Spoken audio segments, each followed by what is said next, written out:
கருண் நாயர் பயங்கரமான ஒரு நாக் ஆடினார் மும்பை இந்தியன்ஸுக்கு எதிராக. 40 பாலுக்கு 89 ரன். இதுதான் அவருடைய ஐபிஎல் வரலாற்றிலேயே ஹையஸ்ட் ஸ்கோரை ரிஜிஸ்டர் பண்ணிட்டு இருந்தார்.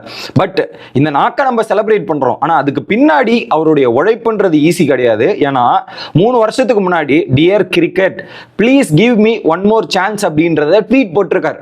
ஸோ அந்த அளவுக்கு ஒண்ணுமே சரியில்லாம வாய்ப்பே இல்லாம போயிருச்சு அப்படின்ற மாதிரி முடங்கி உட்கார்ந்து திரும்ப மீண்டு எழுந்து வந்திருக்காருங்க. அந்த அளவுக்கு ஹார்ட் ஒர்க் போட்டிருக்காரு, உழைச்சிருக்காரு. அந்த உழைப்பு கிடைச்ச பலனா தான் நான் பார்க்குறேன். ஸோ ஒரு பயங்கரமான நாக்கு விளையாடி இருக்காரு. பும்ரா மாதிரி பவுலரை ஈஸியாலாம் டேக் டவுன் பண்ண முடியாது. அவரையே 2 6 அடிக்கிறாருன்னா வேற மாதிரி ஒரு பொட்டன்ஷியலை காமிச்சிருக்காரு.